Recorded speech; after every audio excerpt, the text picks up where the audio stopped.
All right. Well, welcome everyone to our Team Palace call tonight. It's about 8:35 on Tuesday night, October 14. And I'm excited tonight to go over our book club book for the month of October on The One Thing by Gary Keller. And I was very inspired by this book for a number of reasons. And I'm excited to share just a little bit about my takeaways and some things that really stuck out to me, and then give a chance for us all to have a discussion about what was spurred on through reading this book. And I don't know about you, I don't have a whole lot of time in my life to read. I've never been one to be a big reader. And when I do read, it's so that I can fall asleep. So that's what I use it for.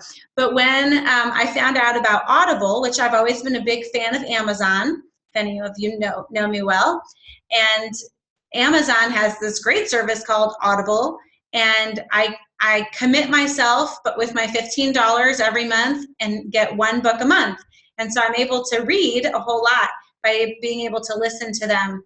So that's how I get through my books, and so I hope that you're able to take the time to get through the book. And if not, maybe our call tonight will be a Cliff Notes version, and maybe I'll spur you on to go in and dig into it a little bit deeper. So one of the things that the hardcover book doesn't have that Audible has is at the beginning of the book, or the Audible version, it has a song. And I love songs.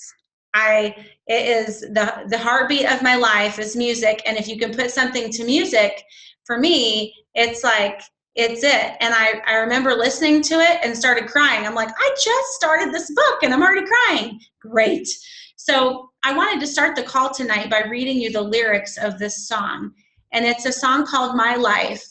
It says, I want to know if I walked down a certain road, it was my choice. I want to know if I had something to say, I raised my voice. I don't want to wake up a little too late and say I could have done this, I should have done that. When I close my eyes at night, I want to know I'm doing the best I can. When I'm sitting there in my rocking chair looking at my life, I hope to God I would have done something good with my life. At the end of the day, I can only pray that I can look back and say, I've lived my life. Don't want to take my father's path, I got to make my own. Don't want my epitaph to read, wish they could have known me. I don't want that carved in stone. I want to leave this place with a smile on my face, knowing what's in my heart didn't just stay in my heart. Whatever heaven gave me, I want to know I gave it all back. When I'm sitting there in my rocking chair looking at my life, I hope to God I would have done something good with my life. At the end of the day, I can only pray that I could look back and say, I've lived my life. So I just love it. I highly recommend you Google it if you've never heard that song, but it is just beautiful and gorgeous. If I knew how things recorded, I might sing a little portion of it for you, but I'm not sure how that will turn out, so I'm not going to attempt that on the Zoom tonight. But so I wanted to start with that was the biggest meaning for me right at the beginning to set up. The biggest part of this book is, what is your one thing? What is it about what you do and what you want to accomplish that such by doing, I love Gary Keller always says that, such by doing, it would change. So in your relationships, if you're married, in your marriage relationships or your friendships, if by doing one thing, what is the one thing that would change them, that would move them forward? What's the one thing in your business that would move you forward? What's the one thing, in anything? And it was just a really great perspective to consider. And so I wanted to share a couple things from my bookmarks with you, and then I want to open it up for you guys to share some of the things that really spoke to you. But when of course, Susan and Angela and I just went to Sundance, and at Sundance, Robert Fritz was our guest speaker. And if you know anything about Robert Fritz, he is like a philosopher. He is the guy that makes you want to drill a hole in your head to relieve pressure because it's so much. And when you listen, you're like, trying to digest it. I don't really get it. And all of a sudden your light bulbs go on and you see it like affecting other things in your life. And then you share it with people with this crazy excitement. And then they look at you like, you're crazy when the first time you heard it. So that's been fun. But a lot of what we covered at Sundance, I thought, man, I think that Robert Fritz has read The One Thing. I think he's read the book. I mean, it's like spot on. So, but he talks a lot about living your life on purpose and how when you live your life by priority, that takes precedence in your life. And when you make your one thing the one thing, it sets direction. And I have 4 kids, and of course we've watched Alice in Wonderland, and when I was younger it was something that I watched a lot. And Gary Keller references Alice in Wonderland in the book, and he tells the scene when Alice meets the Cheshire Cat. And you might recall this scene, but Alice comes up and the cat says, "Where do you want to go?" And Alice says, "I don't much care." And the Cheshire Cat says, "Well, then it doesn't really matter which way you want to go." And I thought, oh my gosh, that is so deep. Like, that's so true. Like, if you're just going in a certain direction and you say, well, where do you want to go? And you're like, I don't know. I don't really care. I just want to go. Well, then it doesn't really matter where you go if you don't really have a direction. And so it's really important to set the course. It's like if you were to get in your car, nowadays most of us use the GPS, and except in your 5-mile radius, we use a GPS. And if you get in your car and you don't set the GPS and you have a general idea of where you might want to go, you're either going to take a lot longer to get there or you're not going to make it. So it's really important for us to set direction, to stay on course, and to be purposeful. So he says that purpose without priority is powerless. I love all the P's, the repetition. Sandy Hughes, being a teacher, I'm sure she loves that too, all the repetitious P's.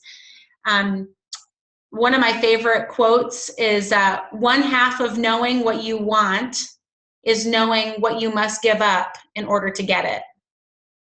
That is so good, right? I'm going to say it one more time. 1/2 of knowing what you want, which we know as coaches that we're always talking to our clients and other coaches about, what is it you want? What is it you want? What is it you want? And a lot of people are like, I don't know. I don't know what I want. How am I supposed to know what I want?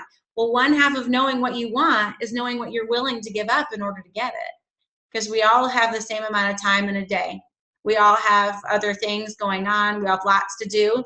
So if we have that direction set and we have those priorities in line, we have to know what we have to give up in order to get it. Another thing Gary Keller mentions is the best way to go big is to go small and say no. I loved that. He said, you say no a lot more than you ever think you'd ever considered before. And the only way that you can go big is to go small, because it helps hone what you really want.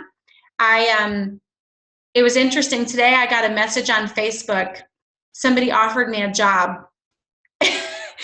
and it's somebody that knows what I do. I own my own studio. I have a very thriving health coaching business. And this person who knows me quite well offered me a job to run their endurance program at their gym. And I found that very curious. Part of me was like, oh, that's so awesome that I was offered this job. And I thought, and quite comical, because in no way would I ever consider that. Like, that's a really easy no for me, right? But there are a lot of other things that come up that I wonder, well, should I do that? Could that be beneficial? How does that fit in? And I spend a lot of time trying to decide if I have a yes or a no. So when we're focusing on the one thing, it's a lot easier for us to say yes or no. Couple other. More than you might have ever considered. Now you're going to listen because I pushed the thing. No one knew how to. I pushed my bookmark. Sorry. Okay, a couple other things. Bill Cosby has always been a big fan of Bill Cosby. We watched a Cosby Show growing up, loved it. Bill Cosby cracks me up. And he quotes Bill Cosby in the book as well. And Bill Cosby says, "I don't know the key to success, but the key to failure is always trying to please everybody." And I love that, right? We're in the people industry. Of course, we're people pleasers, right? We want to make everybody happy, but take it from Bill Cosby. He says, I don't know the key to success, but the key to failure is trying to please everyone. So I just love that. And the last thing I'll share by William James in the book, he says, the art of being wise is knowing what to overlook. So in our day, there's a ton of distractions, things that will pull us from what we want. But when we keep all of these quotes in perspective, that's one of the reasons why I like the bookmarks, is because I can keep reading them over and over again to keep them in my memory. And when I can think, okay, I need to remember that the art of being wise is knowing what to overlook, what things are just going to have to be okay. And we're going to share a little bit more about Sundance next week, right, Susan? And we had a lot of really great visualizations, and I've shared with a couple people these great visualizations, but it's like, no matter if we're as a client or a coach and we know where we want to go, we have this aspiration and this dream and these goals, but we also on this side have something holding us back, whether it be a concept or something that keeps us stuck. But really visiting what that is that's keeping us stuck is part of the tension in our world. So if we're in the middle and we're being drawn towards what we want, but being pulled, feeling like we're stuck, we continue to stay in this vacillating pattern. And part of the art of being wise is knowing what to overlook and deciding that what keeps us stuck doesn't really matter. It doesn't really have any bearing on what we want in our life.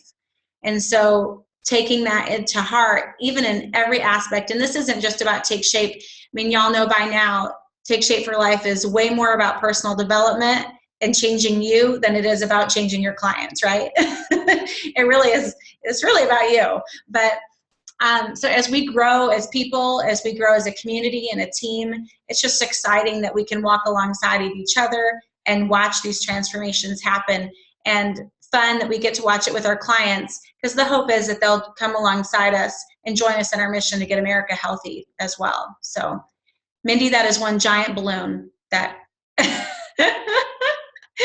so with that, I'm just going to go ahead and if anybody has a comment, want to share about what you took from the book or anything that I mentioned, go ahead and unmute yourself.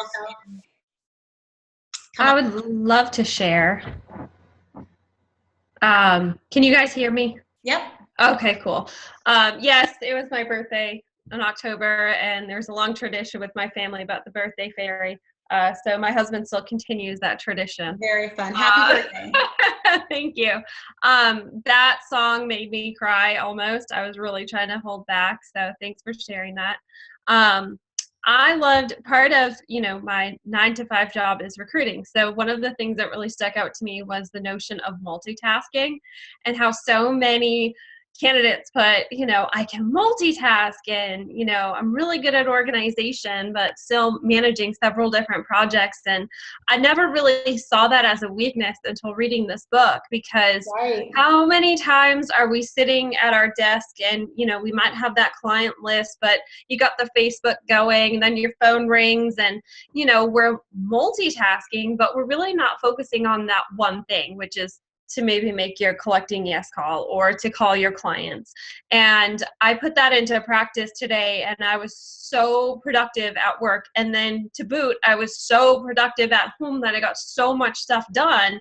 And here I am just trying to run around, put out fires every day, and I'm not being productive. And then I'm worn out and I'm stressed because I'm focusing on everything else but that one task. So this book just changed all of my concepts of awesome.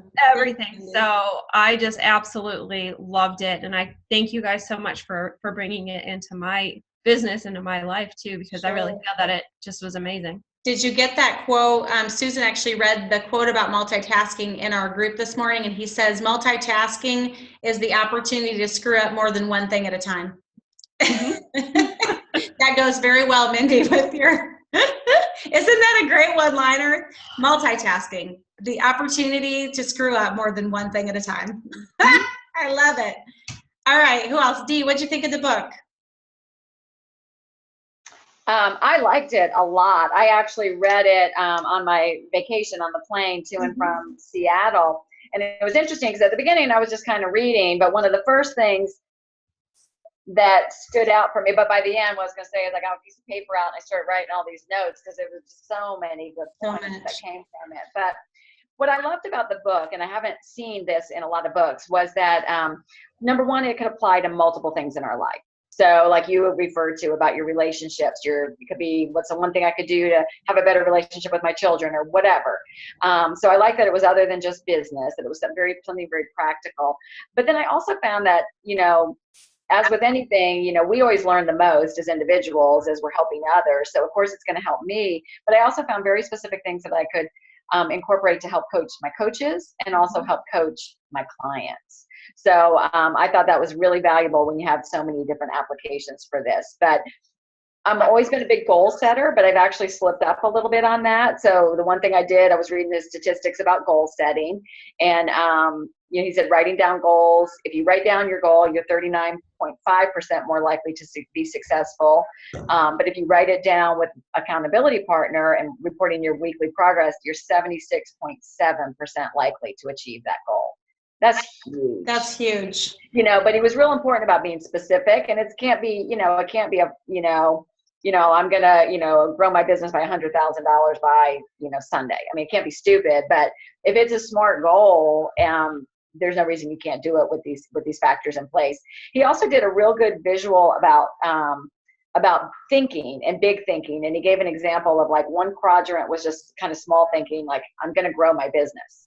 And then the next one was like small and specific, like I'm going to grow my business in 6 months. And then he had another quadrant, but then what he said, what you want to get to is big and specific thinking. So I am going to grow my business by 50% by December 31st or whatever it is, but thinking big and then making it time oriented and whatever. So I thought that was very valuable. The other two quick things was, he talked about, it's kind of like the GoPro, amateurs versus the elite. And the elite always seek coaches and teachers. And then about the path to mastery, and that it is a path. We never arrive. We're constantly acquiring new skills, new ideas, new relationships in order to move forward. We can't be who we've always been. We've got to continue to stretch. So that was good. And then you already touched on it, those 4 thieves of productivity, and one being the inability to say no, fear of chaos. I think that's probably something that a lot of us can probably relate to, is like, oh my God, if I grow it, then what's my life going to look like? And can I handle that? And, I think that can hold us back, and then other things. So I thought it was great. I really, really enjoyed it. Very good. Great tips and notes. That's resonates a lot with actually part of our conversation we had today too, right? So Sandy, how about you? I know that you listened to the book on Audible, right? She's looking for a mute. I did. Actually, Mindy stole my whole thing. Oh, I was gonna jump in there first, and you said, "What about you, Mindy?" I'm like, "Dang it!" But the multitasking, I'm the queen of multitasking, and I've never felt so guilty to multitask. As I started listening to it, I'm like, "No!" So I am slowing down on the multitasking, and it's a great book to focus on one thing and what one thing I'm going to focus on and do. And the saying no was big, really big. I only learned how to say no when I was 38 or something like that. So it's good. It's an amazing book that I will listen to probably 6 or 8 times because there's so much meat in it. And the Audible is amazing. Love it. Love it. Love it. Awesome. Thank you. Terry, while you're squeezing your cat, what do you think? You got to unmute yourself there, babe.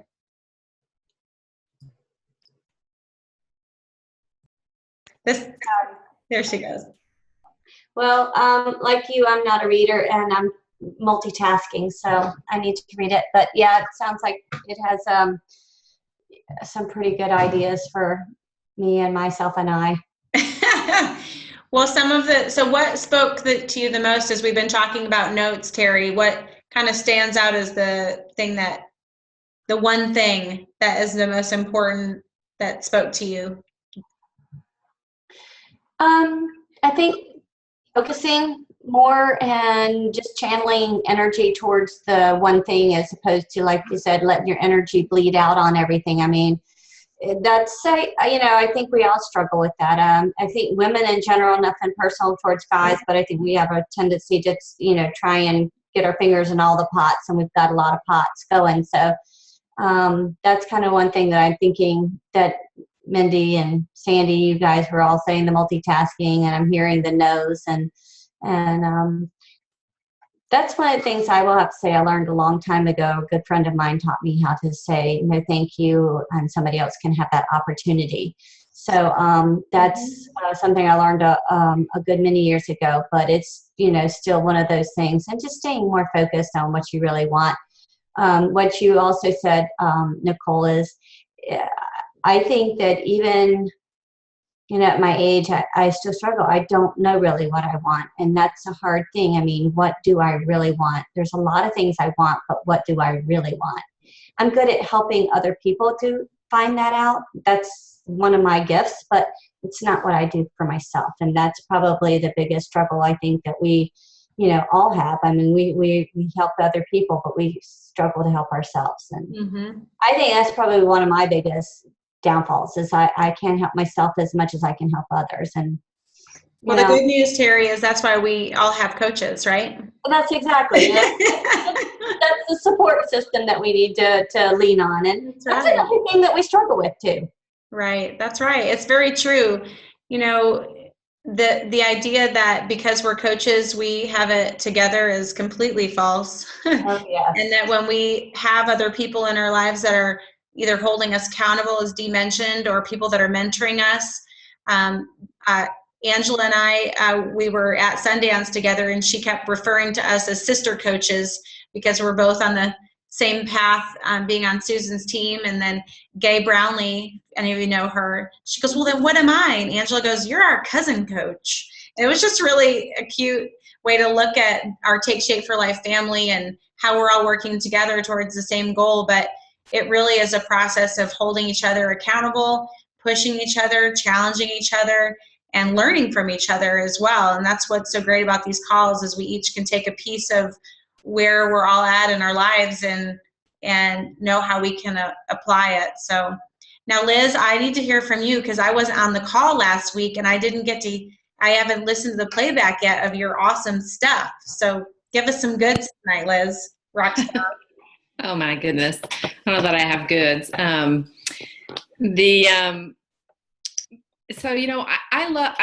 haven't finished the book, but I'm about halfway through it. And the thing that really stuck out to me is as you're,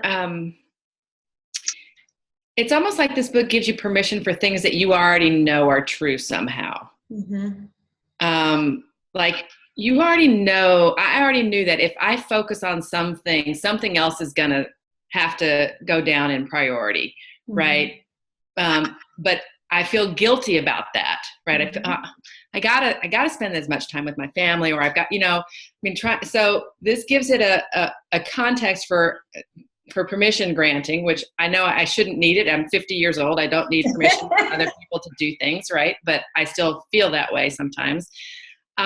But the other part I liked particularly well was debunking the myth of balance.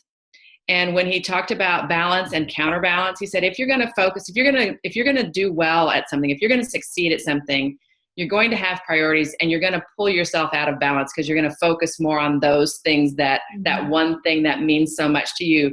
And in the personal field, you want to go back and, you don't want to lose touch. In the personal realm, in the family realm, you have to have your counterbalance has to be pretty regular.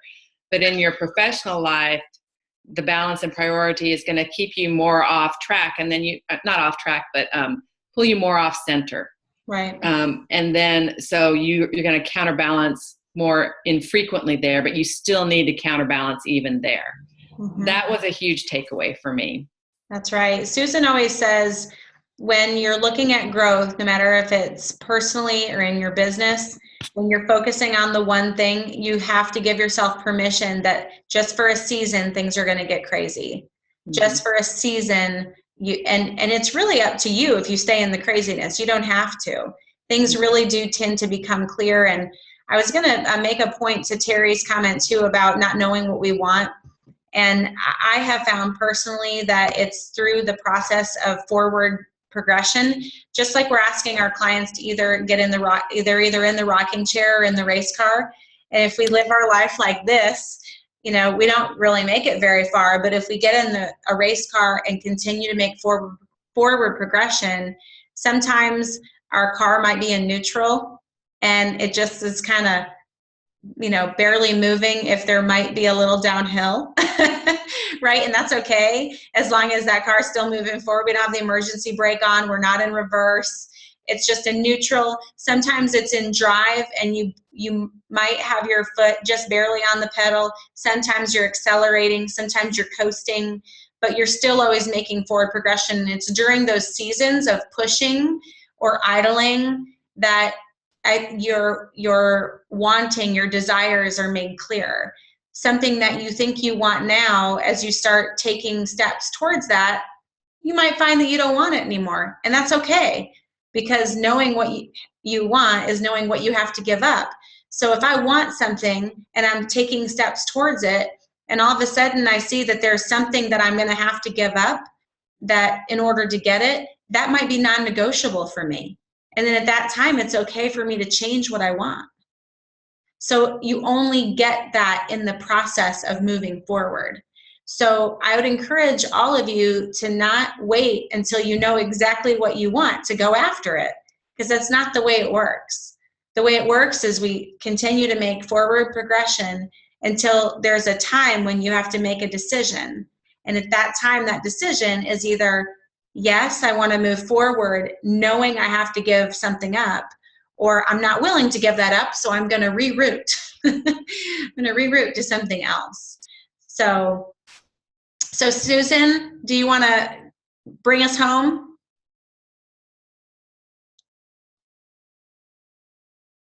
Yes. Hi, everybody. Thanks, Nicole. Great call. So I loved this book, and my biggest takeaway was the to-do lists are actually survival lists.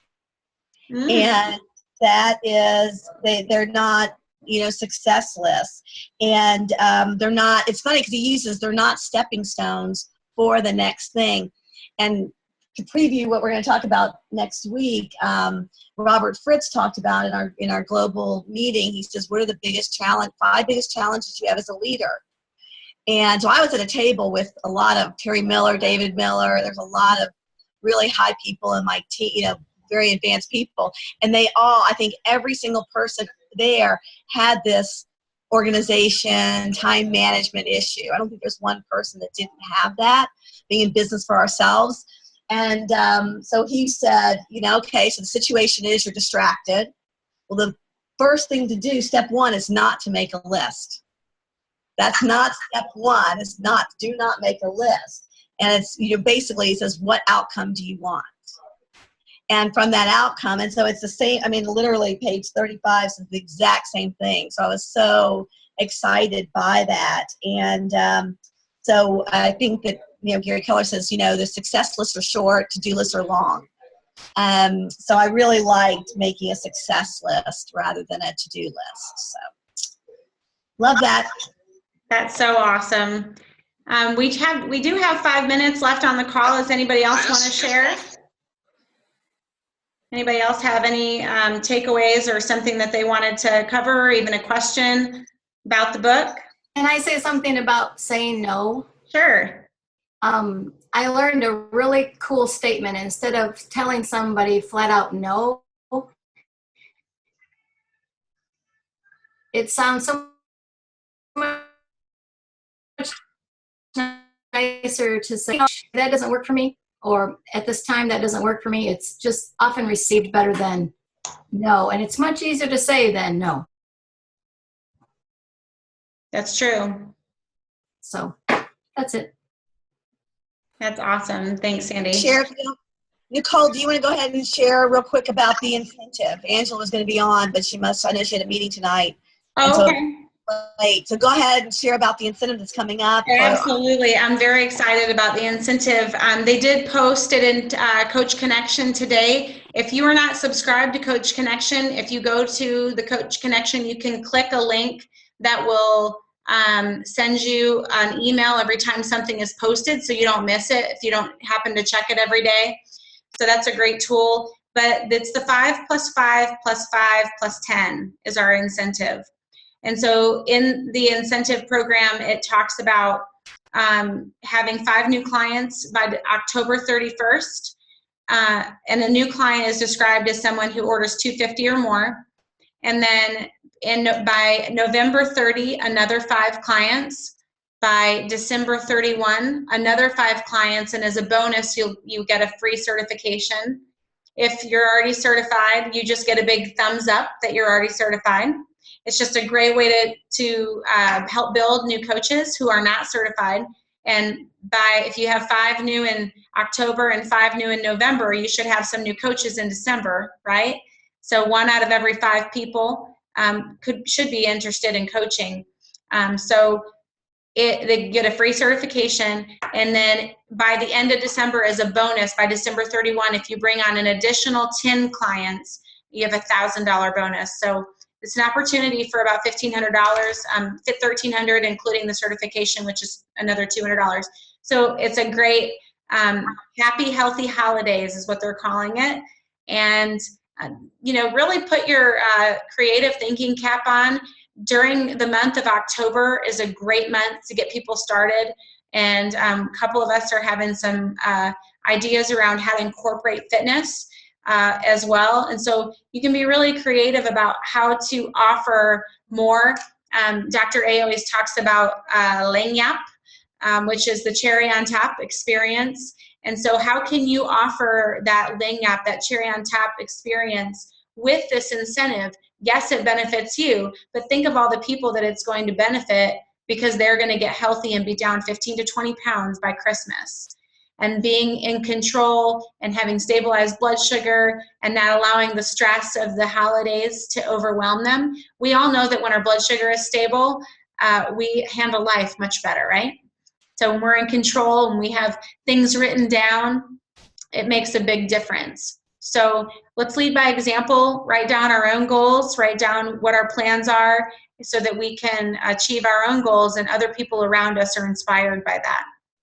So if you have any questions about 5 + 5 + 5 + 10, feel free to reach out to Susan or I, and we'll definitely be able to help you with that.